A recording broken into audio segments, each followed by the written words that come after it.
ese conocimiento maravilloso que Dios siempre nos da.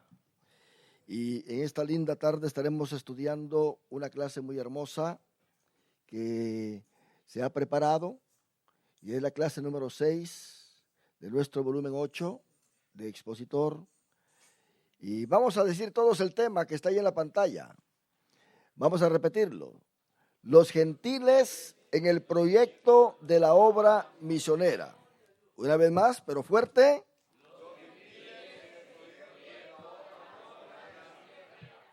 Hay un pensamiento central, digámoslo todos. La historia de la evangelización en Samaria muestra que el programa salvador de Dios alcanza a todos los hombres, tanto judíos como gentiles.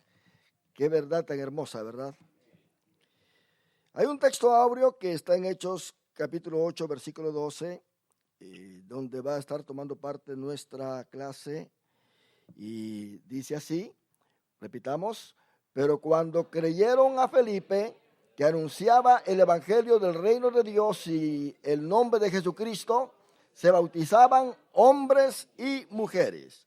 Ese es el resultado de la predicación del evangelio. Y esta clase, mi hermano, tiene que ver con algo que quizás no estaba en la mente de los judíos. Ni de los apóstoles, porque se está hablando de Samaria y los samaritanos de alguna manera no eran amados por los judíos, como le dijo la mujer samaritana a Jesús: ¿por qué me pides de beber?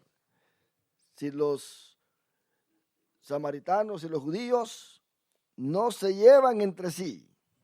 ¿Se da cuenta?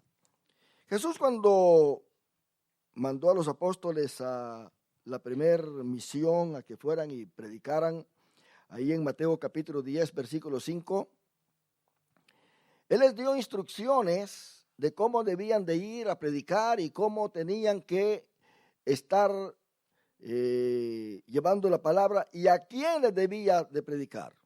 Veamos lo que dice Mateo capítulo 10, versículo 5. Versículo 5 dice así: a estos 12, oiga bien, a estos 12 envió Jesús y les dio instrucciones diciendo: por camino de gentiles no vayáis. ¿Quiénes son los gentiles? Los no judíos. Y en ciudad de samaritanos no entréis. En otras palabras, hermano, Jesús prohíbe que les prediquen a los que no son judíos y a los que son de Samaria, diciendo: no vayan a las ciudades samaritanas, ustedes no tienen que ir a predicar allí. ¿Se recuerda usted cuando Jesús exhortó a la mujer que le decía: Jesús, hijo de David, ten misericordia de mí? Y Jesús le dijo: yo no he venido a darle el pan a los perrillos, sino que he venido a la casa de Israel. ¡Qué tremendo! Vea usted el pensamiento judío. Jesús está reflejando el pensamiento judío. Él es todo un judío. Jesús está poniendo límites a la predicación del evangelio. Ahora, ¿por qué Jesús prohibió esto?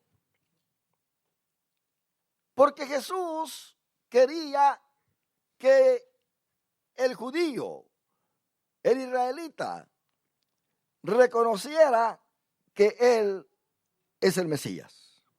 ¿Se da cuenta? Que Él es el Mesías. Ciertamente los samaritanos esperaban al Mesías, pero no le llamaban realmente Mesías, le llamaban restaurador. Porque los samaritanos es una mixtura de sirios con israelitas. Cuando los asirios y los israelitas, cuando Israel, las 10 tribus, fue llevada por Asiria en el año 722 antes de que Cristo naciera, fue ahí donde hubo, hermano, esta mixtura racial, y ya pues los judíos no consideraban a los samaritanos como descendientes legítimos de Israel, sino que ya estaban mezclados y le llamaban gentiles. Aún Isaías dice que Jesús venía a la tierra de los gentiles. ¿Se da cuenta? A la tierra de los gentiles, o sea, lo que es toda Galilea. Cristo ministró, el 90% de su ministerio lo hizo en Galilea. Allí donde eran la ubicación, o era la ubicación de las 10 tribus. Entonces, hasta el día de hoy, Israel tiene el privilegio de poseer esas tierras, pero no hay división de tribus. Esas 10 tribus no se sabe dónde están. Todo eso se llama Estado de Israel, pero no hay una identificación de tribus en esas tierras. Pensemos nosotros que los samaritanos eran archienemigos del pueblo de Dios, porque los judíos, ellos tenían un argumento con ellos de que ellos eran los escogidos de Dios como pueblo, que ellos eran los que Dios había escogido y que Dios nos había desechado. Más tarde vemos que los judíos pasaron una prueba tremenda en cautiverio, 70 años, pero Dios los regresó. ¿Por qué razón Dios los regresó? Porque había una promesa hecha a Abraham de que de su simiente nacería el Mesías y que en esa simiente todas las naciones iban a ser bendecidas, todas las naciones, y que nacería en Belén de Judea. Así que de alguna manera Dios guardó siempre esas tierras para que se cumplieran las profecías. Cristo manda a predicar a estos 12 y les dice que no entren en la tierra de samaritanos, en las ciudades de ellos, que no vayan a entrar allí porque Él no los está mandando a predicar el evangelio del reino a esas ciudades que no son judías. Tenemos que entender que en la Biblia encontramos 2 evangelios, por decirlo así. El evangelio del reino y el evangelio de la gracia. El evangelio del reino es lo que los apóstoles están predicando. Este evangelio, mis amados hermanos, es un evangelio que solamente corresponde a los judíos. Solamente corresponde a aquel que es del pueblo de Israel. Si no es de Israel, entonces no se le predica el evangelio del reino. El evangelio del reino consiste en que Cristo es el Mesías y que se debe de recibir como el Mesías. Por eso Mateo le escribe a los judíos y les da la genealogía de Jesucristo para que los judíos entiendan de que Jesucristo viene del linaje de David. Y porque de David, hermano, de ese linaje iban a ser el Mesías. Y Mateo escribe esta genealogía para que ellos entiendan que Jesús es el Mesías. Después ya no creyeron en él como el Mesías, lo rechazaban. El capítulo 12 de Mateo le dicen que él echa los demonios en el nombre de Belcebú. Y Jesucristo dice, ¿saben qué? Ustedes son una generación perversa, han blasfemado contra el Espíritu Santo y no tienen perdón. En el caso de esa generación, dando a entender que a partir de ese momento Jesús callaba a todo aquel que sanaba, lo mandaba a su casa. Cuando iban a predicar, les decía aún a sus apóstoles, no digan que yo soy el Mesías ya. Y a partir de ese momento empezó a anunciar su muerte. Si usted ve ahí en Mateo capítulo 12, pues ellos rechazan a Jesús. Le dicen que echa los demonios en el nombre de Belcebú. Y esto, hermano, es algo que nosotros tenemos que entender de cómo es que Dios en sí viene poniendo todo en su lugar. a partir del versículo 22, porque ellos ven que Jesús está reprendiendo demonios. Usted sabe que habían exorcistas en ese tiempo y ellos cobraban, ellos hacían ciertos ritos muy largos para reprender los demonios, y Jesús no tenía que hacer todo eso. Jesús solamente decía al demonio sal, y el demonio salía. Jesús no tenía que hacer bailes y cuanta cosa y bullas y poner a todos a orar para que el demonio saliera, sino que solamente reprendía al demonio y el demonio salía. Y dice el versículo 22 de Mateo 12, entonces fue traído a él un endemoniado ciego y mudo y le sanó de tal manera que el ciego y mudo veía y hablaba. Ahora, yo quiero decirles a ustedes que los milagros que Jesús hacía no los hacía simplemente por hacerlos. Quería dar un mensaje con los milagros que él hacía. Y aquí encuentra una nación que está ciega porque no puede ver la gloria de Dios. Y una nación que está muda porque realmente no está proclamando la verdad. No puede alabar a Dios. Y toda la gente estaba atónita y decía, mire la pregunta. En Mateo está esta pregunta. ¿Será este aquel hijo de David? ¿Se da cuenta? Ellos no están diciendo, ¿será este el Salvador? Note bien el mensaje del apóstol Pablo cuando le habla a Timoteo. Pablo no predica a Jesucristo como el Mesías porque se lo está predicando a los gentiles. Cuando le habla a los israelitas en las sinagogas, les dice, este Jesús es el que vino a salvar al pueblo, a reinar. Él habla entonces del Mesías, pero cuando le habla a los gentiles, él habla de que Jesús es el Salvador.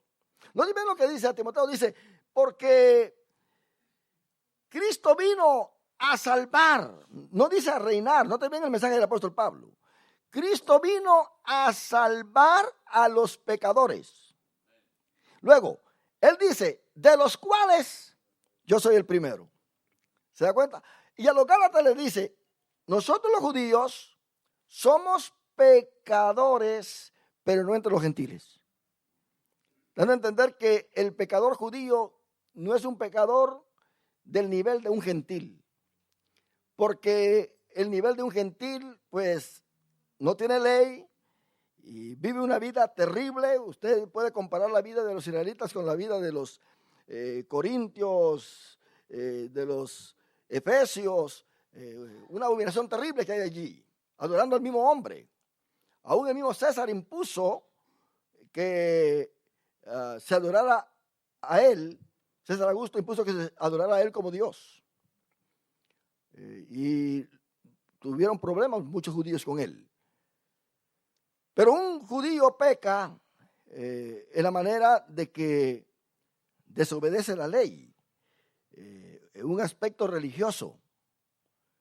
Por eso Pablo dice, nosotros somos pecadores, pero no entre los gentiles. Usted dirá, bueno, yo quiero ese texto, vamos a verlo, ok. Vamos a poner ese texto porque ahí en Gálatas capítulo 2, versículos 15 y 16, para que usted lo subraye. Gálatas 2, versículos 15 y 16.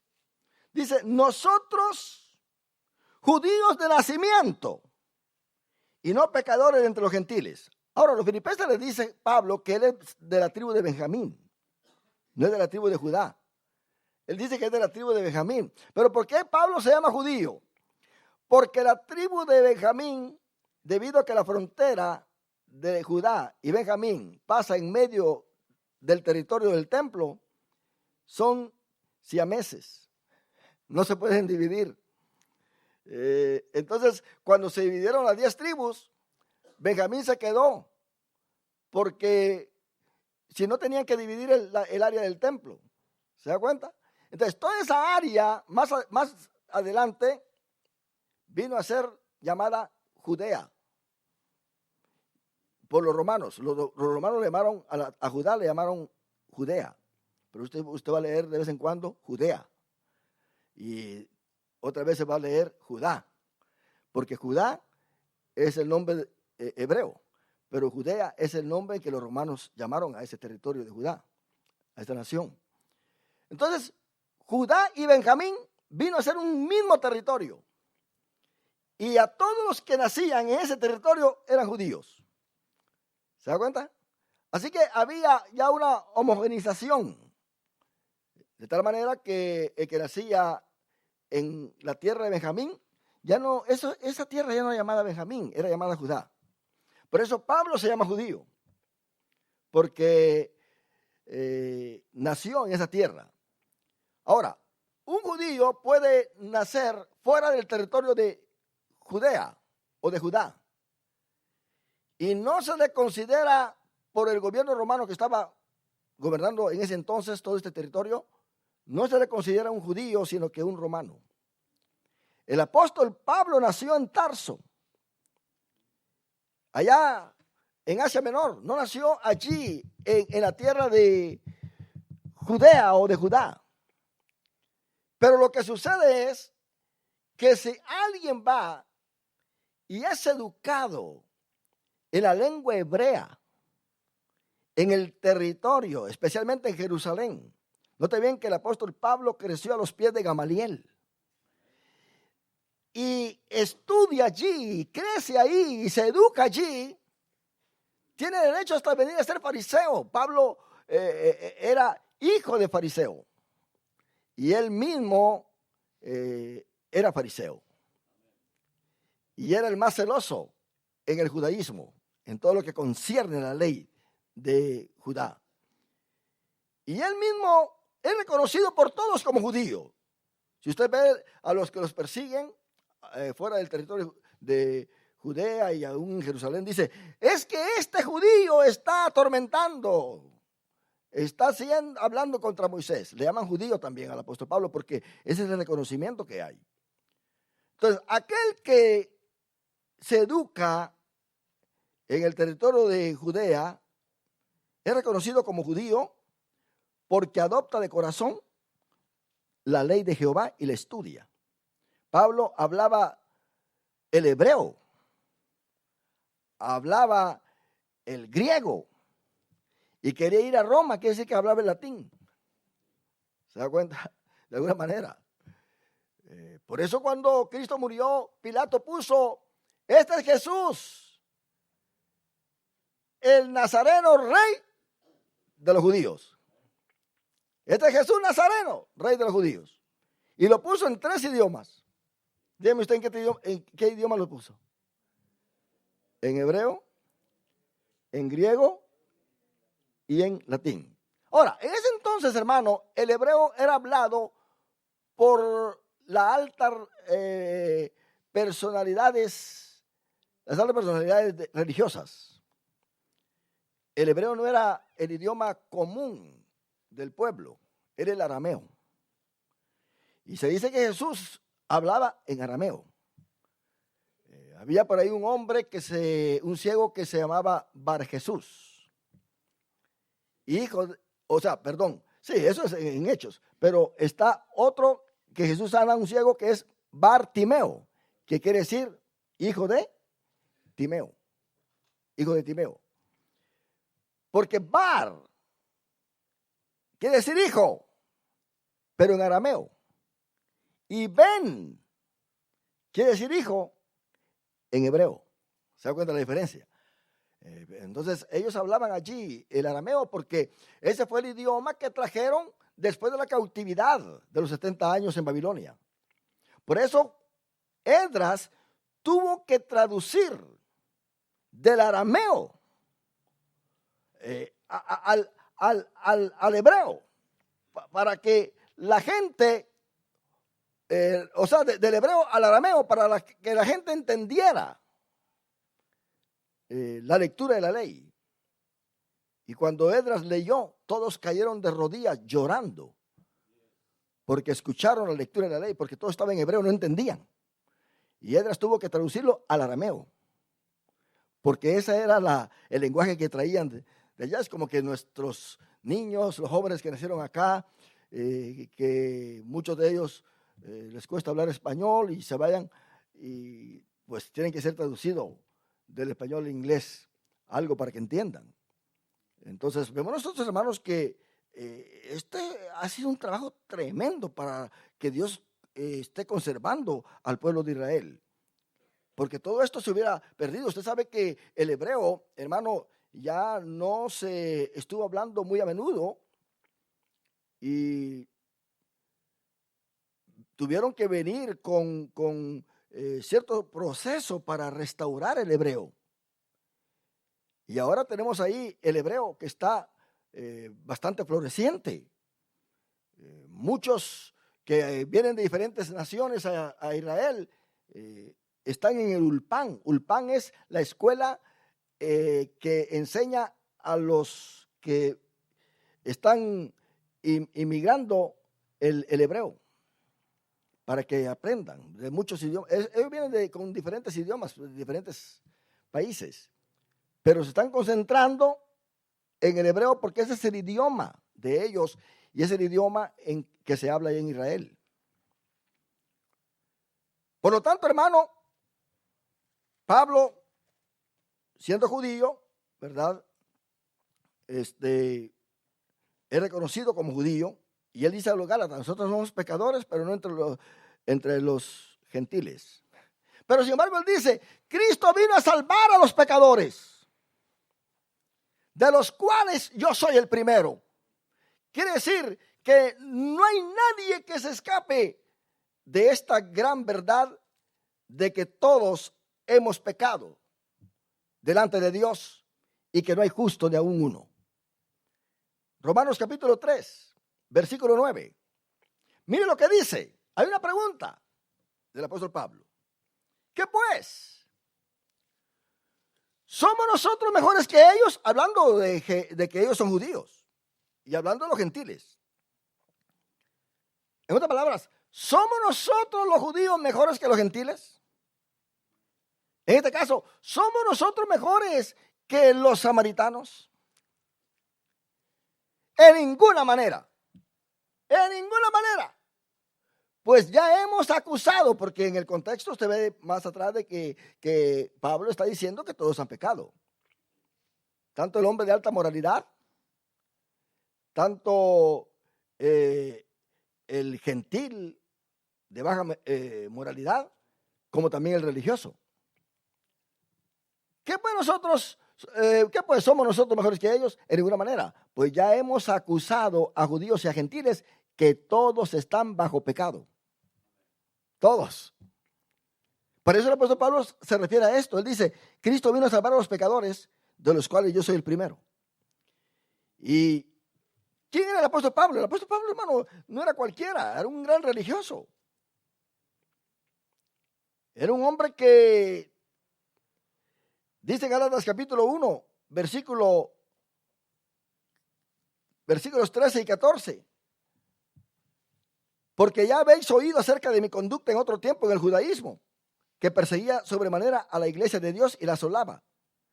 Y en el judaísmo aventajaba a muchos de mis contemporáneos en mi nación, siendo mucho más celoso que las tradiciones de mis padres, o sea, de los antepasados.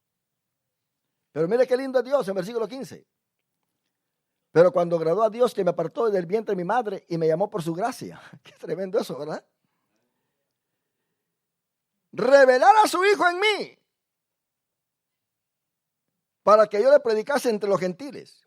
No consulté enseguida con carne y sangre. Quiere decir que eso fue una revelación directa, pero que lo predicase entre los gentiles. No también que en Mateo 10 Jesús dice: no vayan a los gentiles ni a los samaritanos, vayan a mis ovejas, porque ustedes van a predicar que yo soy el Mesías. La mujer que tenía su hija endemoniada dijo: Jesús, Hijo de David, ten misericordia de mí. Y Jesús le habló de la manera que le habló, porque esta mujer no era judía.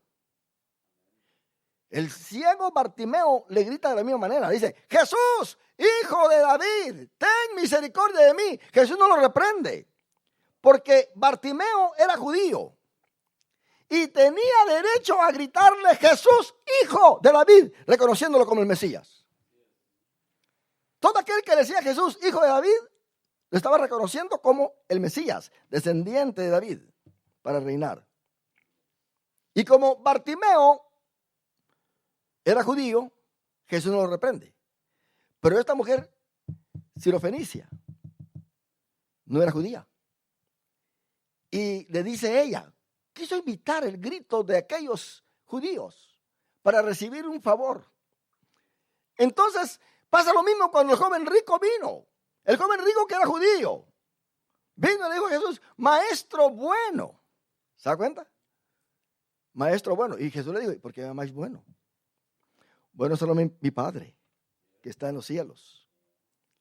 Pero ¿por qué Jesús le dijo así? Maestro bueno. En primer lugar, porque le estaba llamando maestro. Y le estaba diciendo maestro bueno. Y usted sabe que nadie podría llamarle bueno a un maestro a menos que estuviera dentro de su disciplina, dentro de su enseñanza, a menos de que haya sido su discípulo. ¿Se da cuenta? Entonces, ¿por qué le llama bueno al maestro si nunca se sentó a escucharlo? María tenía el derecho de decirle maestro bueno, porque ella se sentó a los pies de Jesús. ¿Se da cuenta? Ahora, note bien que Jesucristo le dice a la mujer, en otra palabra, ¿verdad? ¿Por qué me estás llamando Jesús, hijo de David? Tú no eres judía. Me estás reconociendo como el Mesías. Y no se ha llegado la hora todavía de que yo venga y reine sobre todos ustedes. Porque yo he venido a la casa de Israel, no a ustedes. Y la mujer inmediatamente reconoció su error y se le tiró allí y le dijo, sí, Señor. Mire que es tremendo. Sí, Kyrios.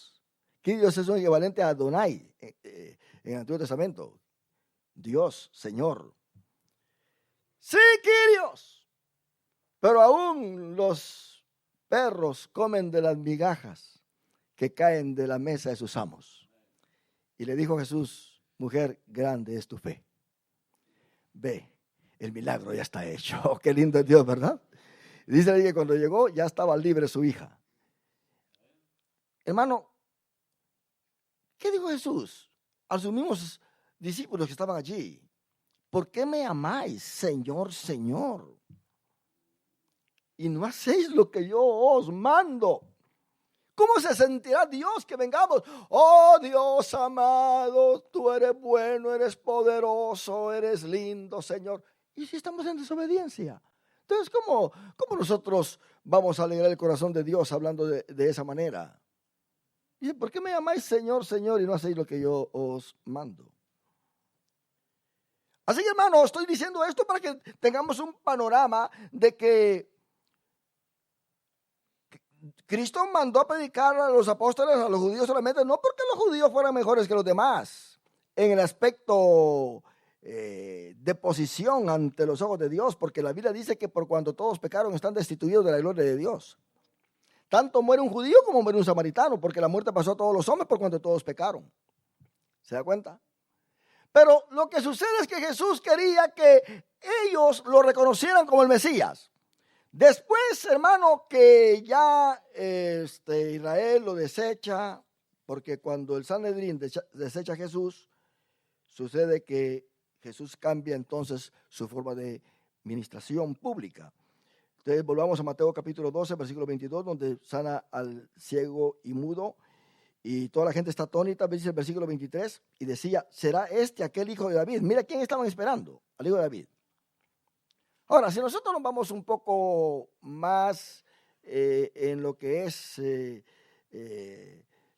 estudio de los evangelios, nosotros nos damos cuenta que Mateo presenta a Jesús como, ¿quién es este? ¿Se dan cuenta? ¿Quién es este? Y empieza hasta con José. ¿Qué le dice el ángel a José en el sueño? No temas recibir a María, tu mujer, porque lo que en ella es del Espíritu Santo. ¿Se da cuenta? No temas. Porque el primero que duda acá es José. Y Jesús calma la tempestad en el mar. Y los apóstoles aquí en Mateo dicen, ¿quién es este? Que hasta los vientos y el mar le obedecen. ¿Se da cuenta? ¿Quién es ese? La pregunta está en Mateo. ¿Quién es? ¿Quién es? ¿Y quién es? ¿Y quién es? ¿Se da cuenta? Marcos entonces, hermano, dice, no, este es uno que vino a salvar, a buscar y a salvar lo que se había perdido. Uno que se ha puesto un delantal para salvarnos. Entonces, Marcos lo identifica como el siervo. Este es un siervo que que ha venido a buscar y a salvar, ha venido a dar su vida en rescate de muchos. Qué tremendo. Y Lucas lo presenta con una respuesta especial para Mateo, los que preguntan allí, ¿quién es este? Marcos lo presenta como un hombre que de repente aparece y lo presenta como que a partir del momento que se escuchó la voz de parte del Padre en el bautismo que le dijo, este es mi Hijo amado en quien tengo complacencia, Marcos lo presenta como que de allí Jesús fue lleno del Espíritu Santo y vino a ser Jesús, vino a ser el Mesías, vino a ser el que vino a salvar. Hay una doctrina que, bueno, ha venido desapareciendo conforme el tiempo ha venido corriendo, que es una herejía, que ellos dicen que Jesús fue hijo de Dios desde el bautismo. Cuando dijo el Padre, este es mi Hijo amado en quien yo tengo complacencia, y de ahí pues empezó a ser hijo de Dios. Pero otra vez se repite en el monte de la transfiguración. Y dice, este es mi Hijo amado en quien yo tengo complacencia. Y le aumenta al Padre un poco. Dice, a él oíd, dando a entender que eres el rey. Así que no solamente aparece una vez eso. Ya cuando ya está cerca de morir, aparece otra vez. Entonces esta herejía dice que Jesús vino a ser hijo de Dios desde el momento que fue bautizado y apareció el Espíritu Santo en forma corporal como paloma y la voz que estuvo allí y dijo, este es mi Hijo amado en quien tengo complacencia. Y que desde entonces vino a ser hijo de Dios, pero dejó de ser hijo de Dios cuando en la cruz le dijo, Padre, en tu nombre, en tus manos encomiendo mi espíritu. Ahí dejó de ser hijo de Dios. Es una herejía. Porque en Romanos capítulo 1 el apóstol Pablo dice que Jesús fue declarado hijo de Dios por su resurrección. Qué tremendo, ¿verdad? En ese capítulo 1 Pablo explica todo. Eso es lo que a muchos se enojan, porque el apóstol Pablo tira al suelo muchas teorías malignas, herejías. Dios le dio la revelación a él y nosotros, la iglesia, tenemos la doctrina que Dios le reveló al apóstol Pablo. Y vivimos por esa doctrina de revelación. Pero Lucas dice, no. Yo le voy a decir quién es este Jesús. A los de Mateo. Y a los de Marcos le dice, yo le voy a decir que Jesús no vino a ser hijo de Dios desde su bautismo.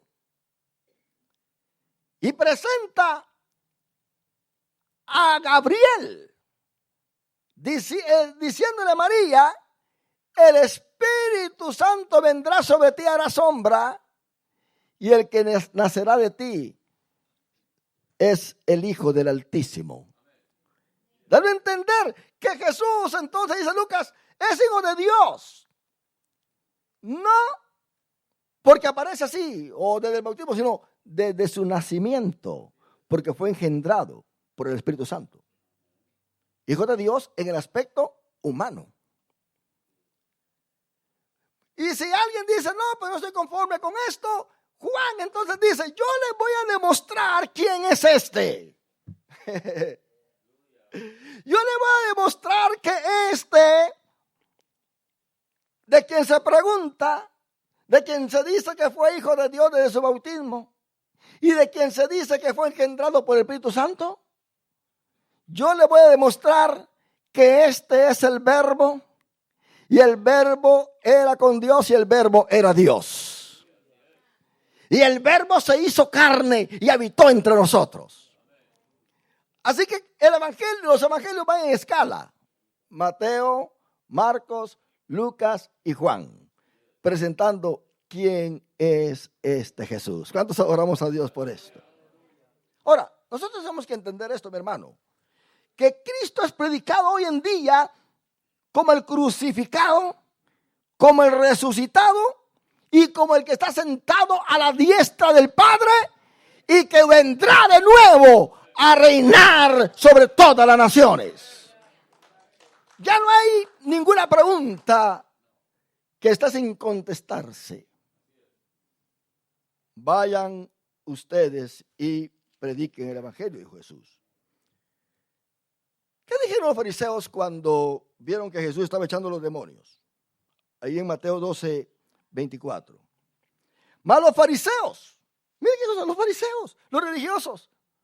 Usualmente, hermano, y esto lo hemos venido hablando, y hay un peligro sobre esto, que los que se creen más espirituales, más delicados en una iglesia son los que arruinan las iglesias.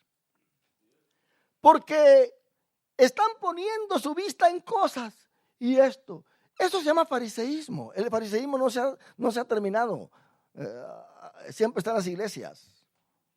Porque ¿quién soy yo para señalar a otro? ¿Y quién es el otro para que me señale a mí si todos estamos bajo pecado? Dice el apóstol Pablo, ¿verdad?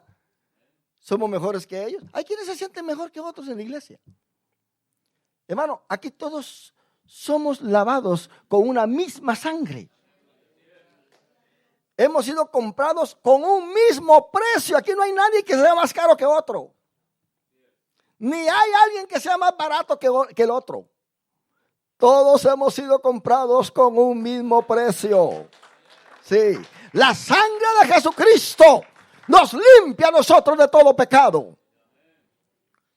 Muchos creyentes en las iglesias que no pecan, de todas maneras se van a ir al infierno por juzgar. ¿Se dan cuenta? Por juzgones se van a ir al infierno. Por andar señalando se van al infierno. Que son como el fariseo. Señor, yo no soy como este. Yo doy mis diezmos, ayuno 2 veces a la semana. Doy mis diezmos, doy mi limosna, yo soy esto, soy lo otro. Pero ¿verdad?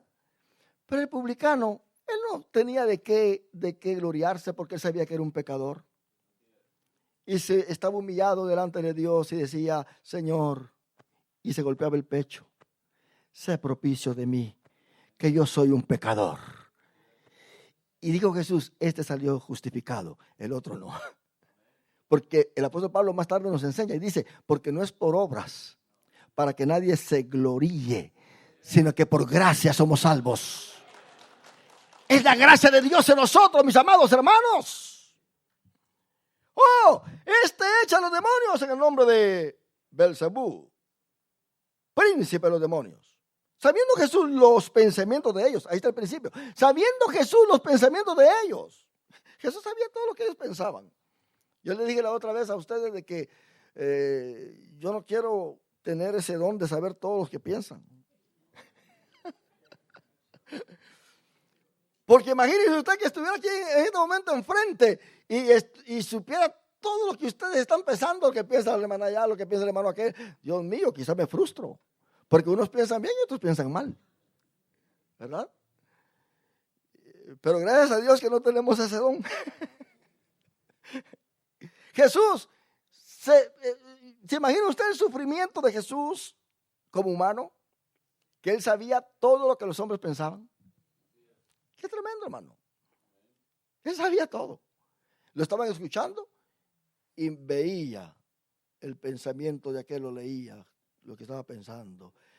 Y luego por allá en la esquina 3 fariseos con pensamientos de agarrarlo y matarlo.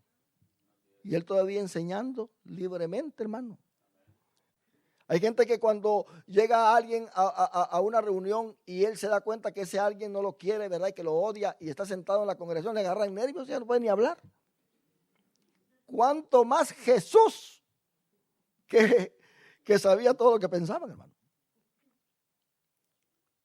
Por eso el apóstol Pablo nos dice a nosotros que tenemos la mente de Cristo.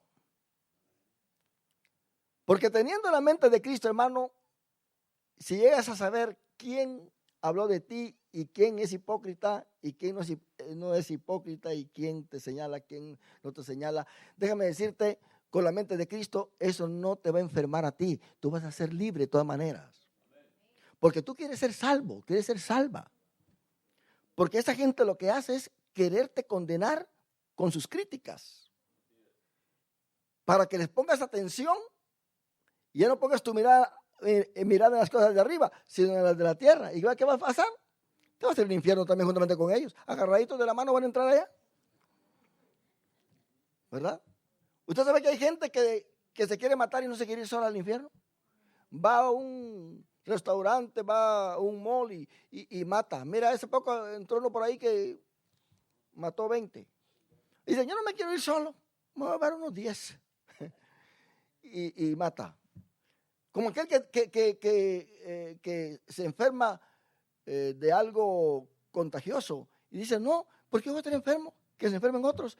Y en los lugares públicos ahí tira sangre y hace cosas o le echa cosas a la bebida para que los demás se enfermen. Así muchas veces pasa en las iglesias en el estilo espiritual. Dice, yo estoy caído, yo no voy al cielo, porque yo sé, pero me voy a llevar unos cuantos también. Me voy a llevar unos cuantos también. Me voy a llevar a la hermana Tiburcia que está allá, que dice mucha aleluya. Que hablas en lengua, la voy a empezar a criticar, la voy a empezar a señalar y voy a pasar al lado a propósito sin saludarla. Para que ella se vaya al infierno juntamente conmigo. Porque usted sabe que hay gente que sabe que se va a ir al infierno, no le importa. Dice, ¿usted arrepiente porque está en el infierno? No, yo sé que me voy a ir al infierno. Yo sé. Bueno, el punto es esto, hermano. Jesús sabía los pensamientos de ellos. Dice, todo reino dividido contra sí mismo es asolado. Y toda ciudad o casa dividida contra sí misma no permanecerá. Mire qué tremendo. Y si Satanás echa fuera a Satanás, contra sí mismo está dividido. ¿Cómo pues permanecerá su reino? Y si yo echo fuera a los demonios por Belcebú, ¿por quién los echan vuestros hijos? O sea, los que están practicando el exorcismo. Porque ellos sí creen que es Dios el que está liberando a los demás. Pero cuando Jesús está echando fuera a los demonios, ellos mismos, y dicen, es en el nombre de Belcebú, ellos mismos se están contradiciendo. Porque dice, ¿cómo un demonio va a echar fuera a otro demonio? Bueno, ahora vemos nosotros que dice la gente que hay brujos buenos. ¿Verdad? No, usted es el brujo, pero ese es bueno. ¿Y por qué es bueno? Oh, porque ese es un brujo que se dedica a quitar las hechicerías que los otros hacen. Sí, hay brujos buenos y brujos malos, dice. Hermano, nosotros tenemos que ir en ninguno de ellos, todos son malos. Ese es un trabajo demoníaco, hermano. Dice, por tanto ellos serán vuestros jueces. Ellos son los que le van a decir a ustedes. Yo no voy a argumentar con ustedes por esto. Que argumenten aquellos, porque ustedes no piensen que me están atacando a mí, están atacando a sus mismos compañeros. Pero dice, pero si yo por el Espíritu de Dios echo fuera a los demonios, ciertamente ha llegado a vosotros el reino de Dios. Porque ¿cómo puede alguno entrar en la casa del hombre fuerte y saquear sus bienes si primero no le ata? Y entonces podrá saquear su casa. El que no es conmigo, contra mí es. Y el que conmigo no recoge, desparrama. Por tanto digo, todo pecado y blasfemia será perdonado a los hombres, mas la blasfemia contra el Espíritu no le es perdonada. Y cualquiera que dijera alguna palabra contra el Hijo del Hombre, le será perdonado. Pero el que hable contra el Espíritu Santo no le será perdonado ni en este siglo, ni el venidero.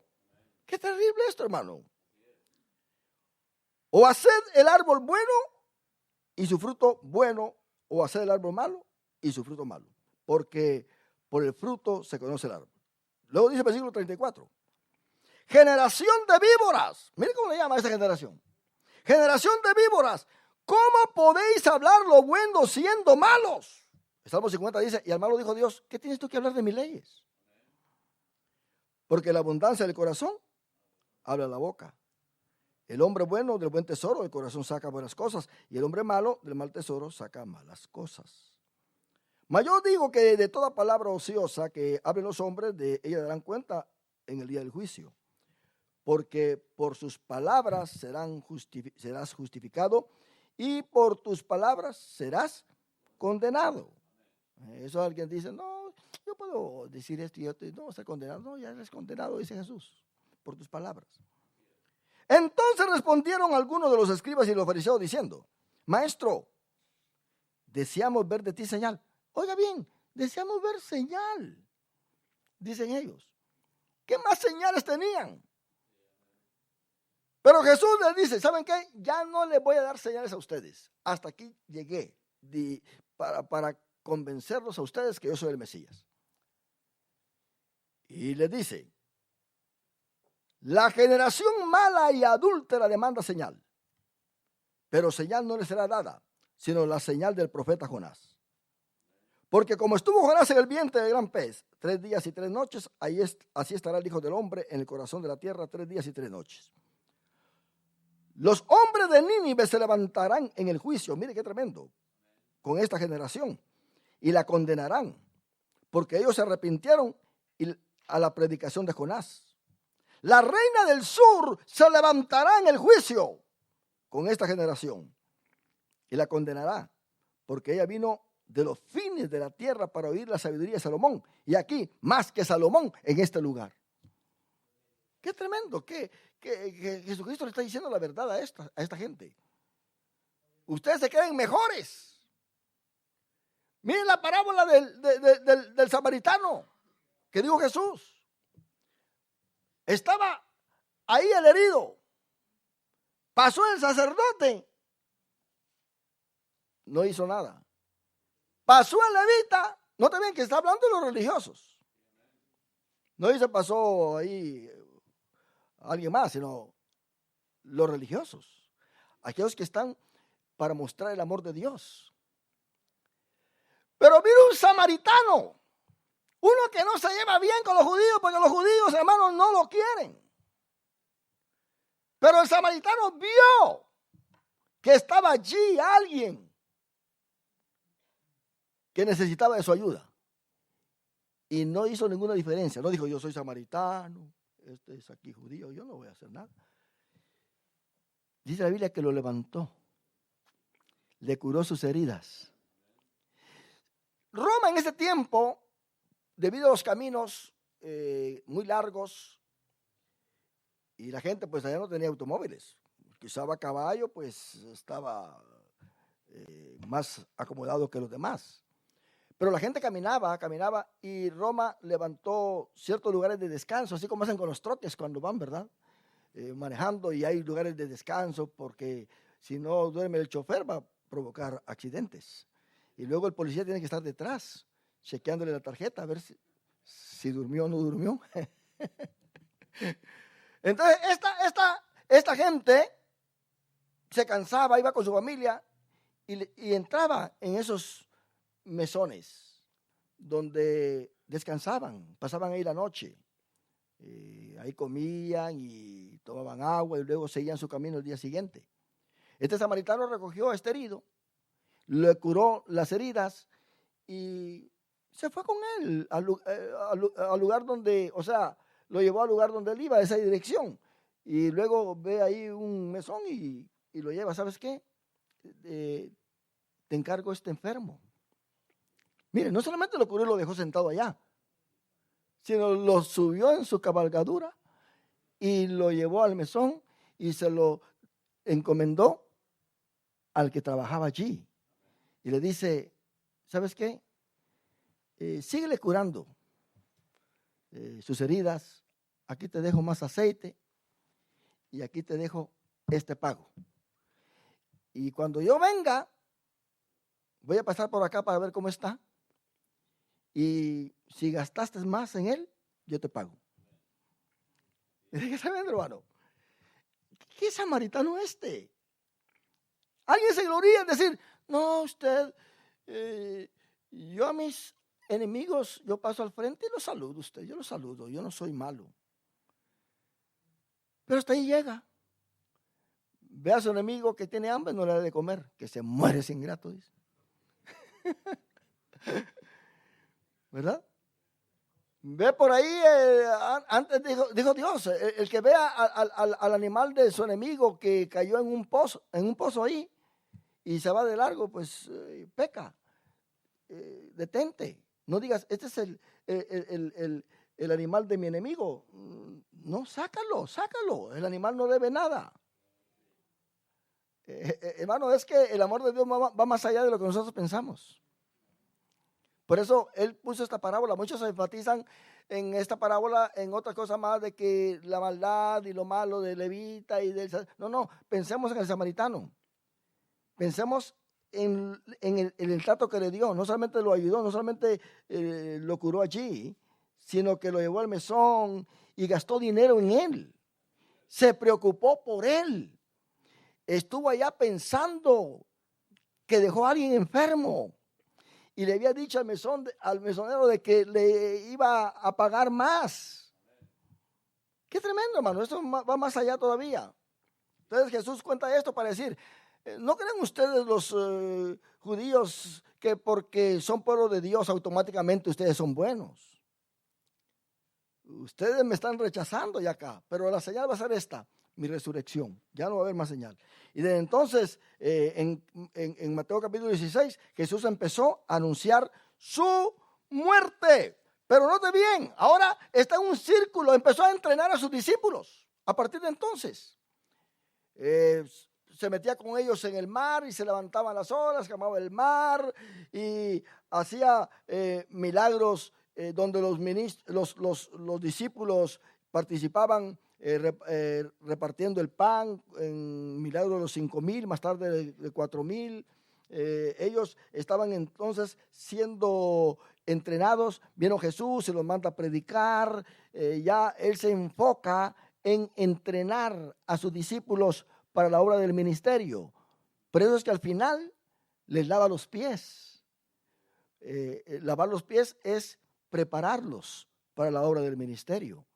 Y en el capítulo 16, él pregunta quién es él. Y Pedro dice que tú eres el Cristo, el Hijo del Dios viviente.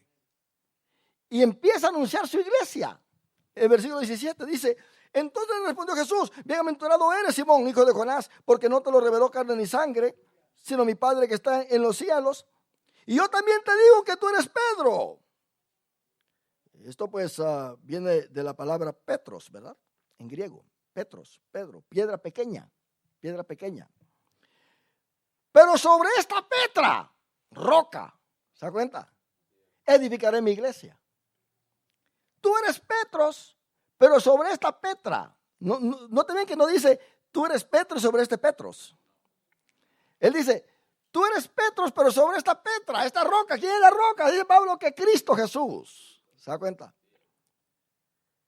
Edificaré mi iglesia y las puertas del Hades no prevalecerán contra ella. ¿No te ven el cambio que tuvo Jesús en su ministerio? De ser o presentarse a sí mismo como el Mesías y mandar a sus apóstoles a que predicaran que era el Mesías. En el capítulo 12 lo rechazan, cambia su ministerio público.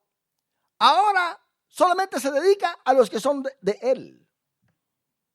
¿No te ven que en el capítulo 13 tenemos nosotros las 7 parábolas y los apóstoles dicen, ¿y por qué estás hablando por parábolas? No te entienden. Es que ya me rechazaron.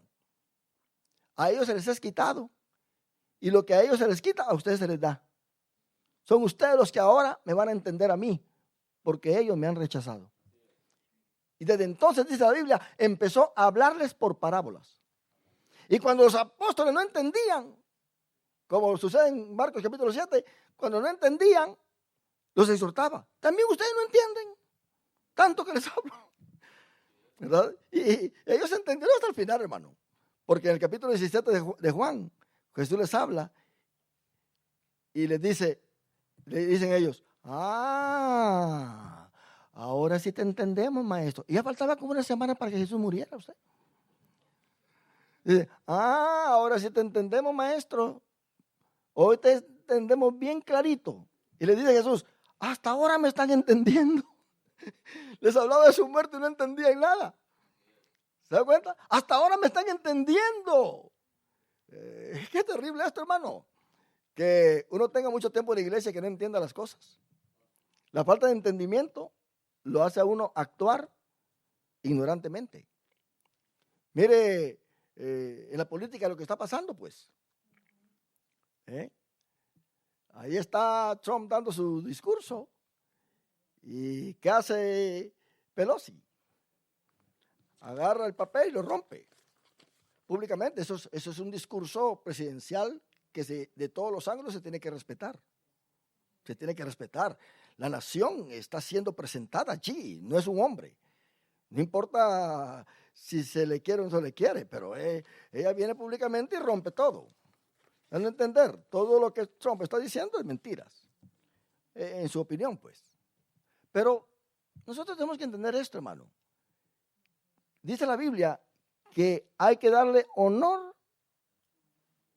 al que merece honor, respeto al que merece respeto, y estar sujetos a las autoridades superiores. Porque el mismo arcángel Miguel, dice Judas, no se atrevió a proferir una palabra contra Satanás. ¿Qué es Satanás? Qué tremendo, hermano, lo que es reconocer la autoridad. Y esto es muy importante, que entendamos que Jesucristo, hermano, viene anunciando ahora a su iglesia, ya se retira de presentarse como el Mesías y ahora se presenta como uno que va a morir en la cruz del Calvario. Y le dice a Pedro, en el versículo 19, y a ti te daré las llaves del reino de los cielos. Y todo lo que atares en la tierra será atado en los cielos, y todo lo que desatares en la tierra será desatado en los cielos. Las llaves significan autoridad. Como Pedro iba a ser el obispo de la iglesia primitiva, entonces él tenía que abrir. ¿Se da cuenta? En la edición de hoy vemos que Felipe se fue a predicar a Samaria. ¿Pero qué hizo Felipe? Mandó a llamar a Pedro y a Juan. Porque Felipe era un diácono de la iglesia. No era un apóstol. Él fue y bautizó. Sí bautizó. Pero no impuso las manos sobre los bautizados para que recibieran el Espíritu Santo. Él no tenía la autoridad en ese entonces, sino aquel a quien se le habían dado las llaves. Pedro, por tener las llaves, fue el que dio el primer mensaje y 3,000 fueron bautizados, sin contar las mujeres. Luego Pedro era el que estaba presente al Sanedrín, eran al que perseguían, no también que lo encarcelaron, porque habían matado a Jacobo, lo habían decapitado. Y este apóstol era el segundo. ¿Y qué sucede? La iglesia ora. Y llega un ángel y libera al apóstol Pedro. Y el apóstol Pedro se fue y se presentó a la iglesia. Ahí le tenían, no, eso su espíritu decían. Pero era Pedro en verdad. Y el día siguiente Pedro está predicando otra vez. ¿Se da cuenta? Porque Dios le había dado autoridad, le había dado poder. Entonces Felipe recibe a Pedro y Pedro con Juan llegan y oran por los bautizados y todos reciben el Espíritu Santo. En aquel tiempo la iglesia primitiva, si usted lee el libro de Hechos, todo aquel que viene a la iglesia y es parte de la iglesia, del cuerpo de Cristo, lo primero que Dios hacía era bautizarlo con el Espíritu Santo. Da lástima hoy en día que las iglesias están llenas y muchos aceptan a Cristo y no son bautizados con el Espíritu Santo. No son. Hay mucha gente evangélica que no es bautizada con el Espíritu Santo en las iglesias. No es bautizada. Porque se ha metido en la doctrina de que desde el momento que tú eres sellado con el Espíritu Santo, ya eres lleno del Espíritu Santo y ya no necesitas más. Entonces, ¿para qué? El apóstol Pablo dice a los Efesios que siempre nos llenemos del Espíritu Santo. La iglesia primitiva fue bautizada con el Espíritu Santo. Con Pedro, con Cornelio. Pedro allá en Cornelio, Pedro en el Pentecostés, y Pablo en Éfeso, cuando encontró a 12 por ahí que no sabían ni siquiera si había Espíritu Santo. Qué lástima sería que hubieran iglesias que no supieran de lo que es Espíritu Santo. ¿Usted? ¿Y qué es el Espíritu Santo? Pues aquí solamente bailamos y danzamos y cantamos. Aquí tenemos luces de colores. ¿Se da cuenta? Aquí no creemos en esas cosas. Esos están locos. Yo no voy a andar ahí hablando en lenguas y saltando, pareciendo loco. Pero si parece loco saltando usted con la música. Hacen locuras y el mundo a eso le aplaude. Dice, bravo, qué alegres están, dicen. Pero ven a unos creyentes que están bajo la unción del Espíritu Santo. Esos están locos. Eso hay que mandarlos al manicomio. Qué terrible, qué oposición. Entonces, hermano, el versículo 21. Versículo 20 es clave. Versículo 20, Mateo 16, 20, subráyelo. Miren lo que hace Jesús a partir de ese momento. Porque muchos están dudando de lo que yo estoy diciendo, que Jesús cambió su ministerio público y todo eso. Pero miren lo que les dice a los apóstoles a partir de ese momento, subráyelo. Entonces, mandó a sus discípulos que a nadie dijesen que él era Jesús el Cristo. Jesús el Mesías. Mesías es arameo, Cristo es en griego. ¿Se da cuenta? Les digo, no vayan ustedes a decirle a nadie que yo soy el Mesías. Hasta aquí llegó todo. Y hay una introducción a este cambio en el versículo 21. Y esta palabra es clave. Desde entonces, ¿se da cuenta? ¿O lo dice así su Biblia? Dice, desde entonces. Quiere decir que ahí hubo un cambio, hermano. Desde entonces. Y esto da a entender que su ministerio cambia. Ahora es para entrenar a sus discípulos. Desde entonces comenzó Jesús a declarar a sus discípulos que le era necesario ir a Jerusalén y padecer muchos de los ancianos, de los principales sacerdotes y los escribas, y ser muerto y resucitar al tercer día. A los fariseos les digo, esta va a ser la señal. A los discípulos les dice, esto es lo que va a pasar conmigo. Pedro lo quiere evitar. Maestro, ten compasión de ti. Jesús le dijo, apártate de mí, Satanás. Apártate de mí. Ahora, esta palabra desde entonces aparece 2 veces en Mateo.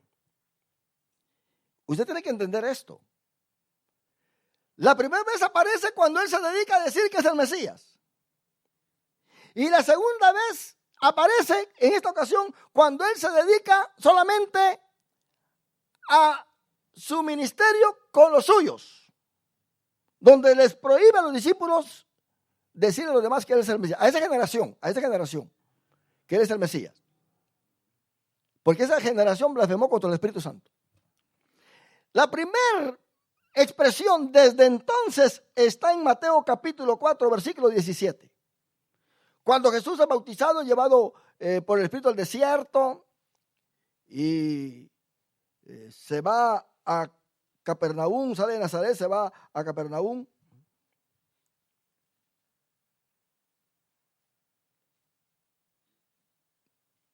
Dice el versículo 17. Desde entonces comenzó Jesús a predicar y a decir, arrepentidos porque el reino de los cielos se ha acercado. ¿Se da cuenta? Ese es el mensaje del reino a los judíos. Está diciendo, desde entonces empezó. Él es el Mesías. Pero en la segunda expresión, desde entonces, es cuando blasfeman contra el Espíritu Santo y ya Jesús se dedica entonces a ministrarle solamente a los suyos. Desde entonces. 2 expresiones. La primera vez cuando él se dedica a identificarse como el Mesías, y la segunda cuando él se dedica a identificarse como el Salvador, porque él dice que si el Hijo del Hombre no fuera levantado, entonces no habría salvación. Porque dice, cuando el Hijo del Hombre sea levantado, atraerá a muchos hacia él. Los griegos lo llegan a buscar y le dicen a los apóstoles, mira, ahí te buscan unos griegos. Y Jesús les dijo, díganle a esos hombres que es necesario que la semilla caiga al suelo y germine. Deben entender, yo tengo que morir para que ellos alcancen el beneficio de mí.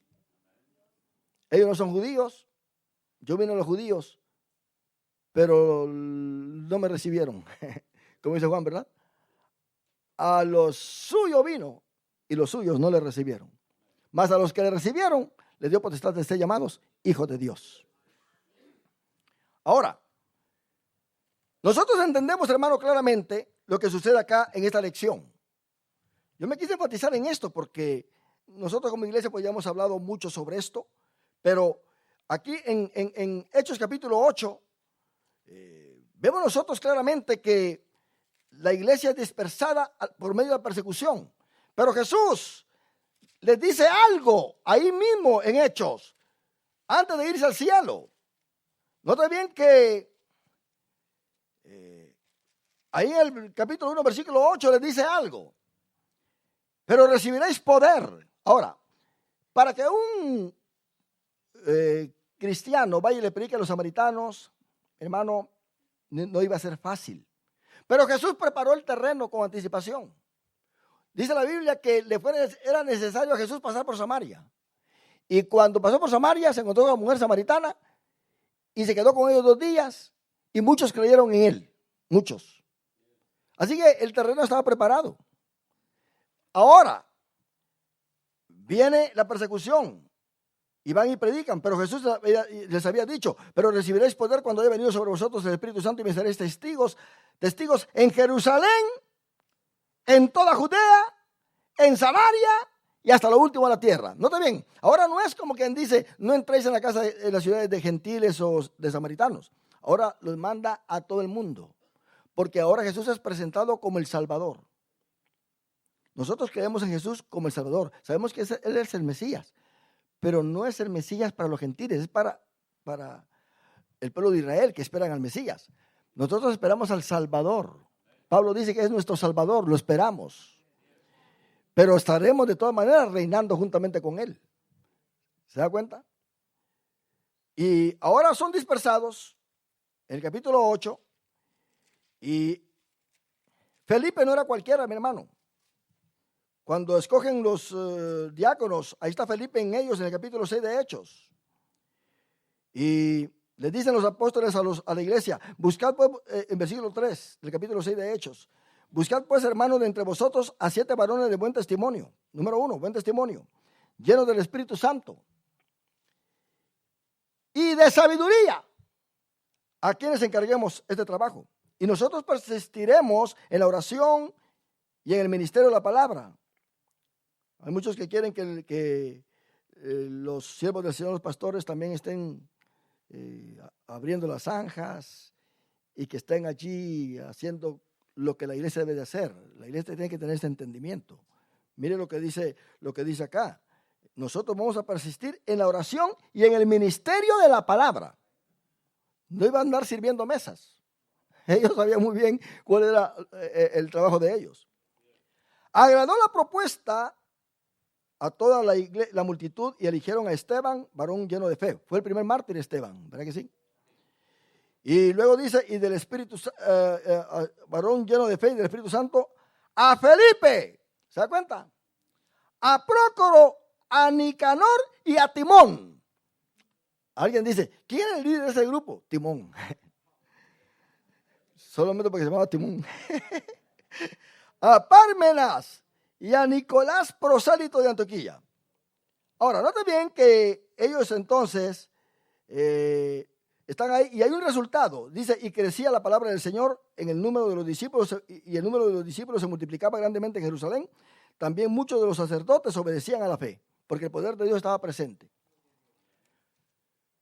Pero en el capítulo 8, mi hermano, vemos nosotros que Saulo empieza a perseguir, hay una persecución tremenda para la iglesia y matan a Esteban, lo llevan a enterrar Y el versículo 3 dice que Saulo asolaba la iglesia, entraba casa por casa, arrastraba a los hombres y a mujeres y los entregaba en la cárcel.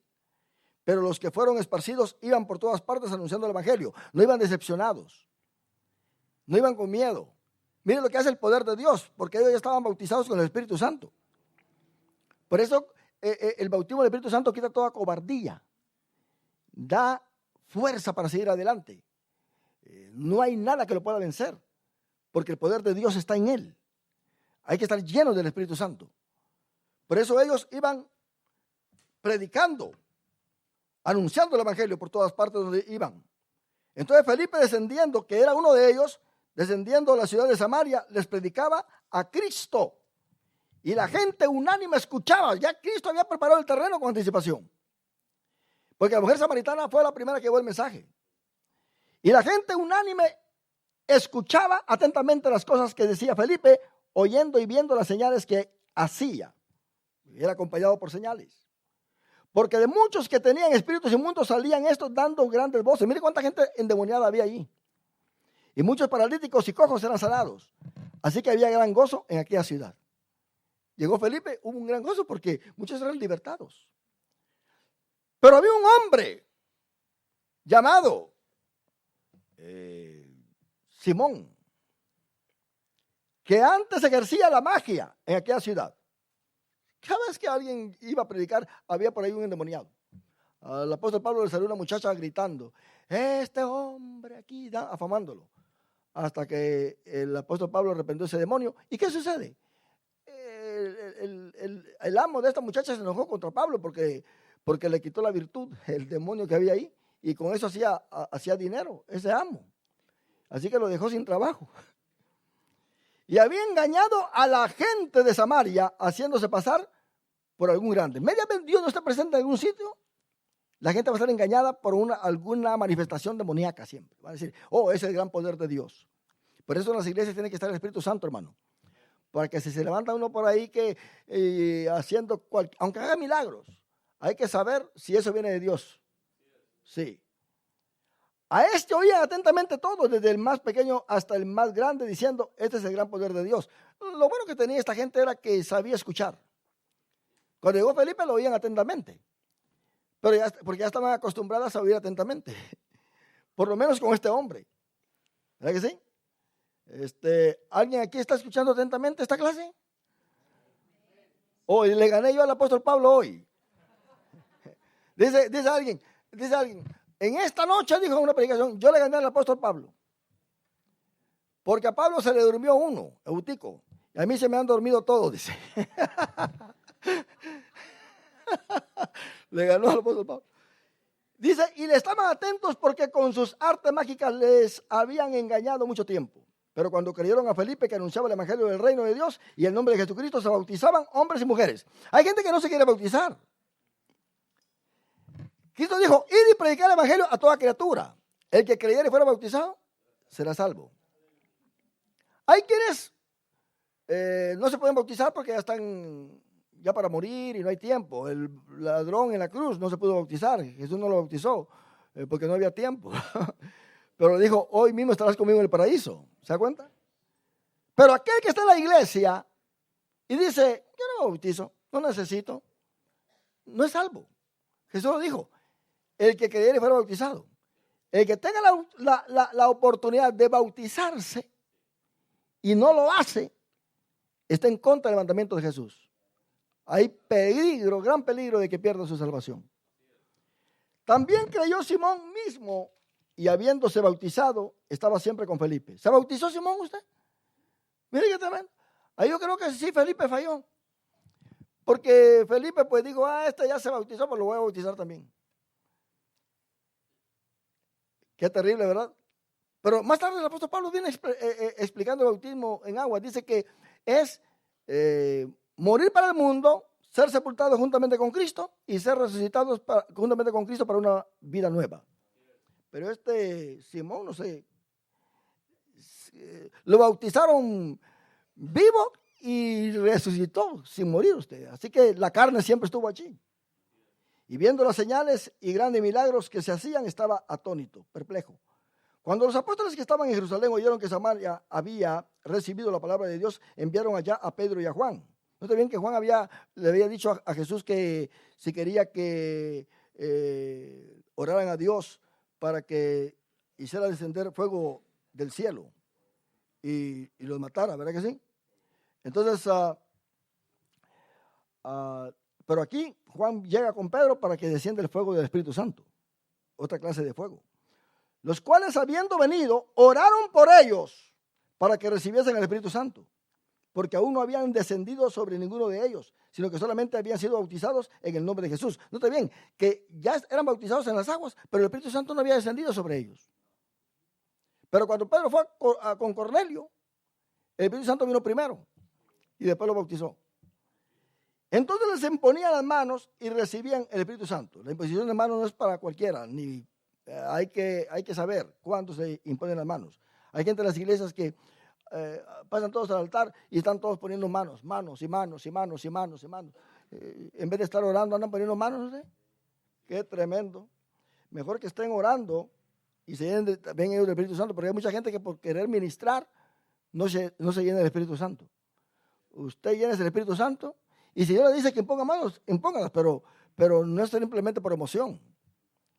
Yo como pastor no ando ahí imponiendo manos porque yo quiera.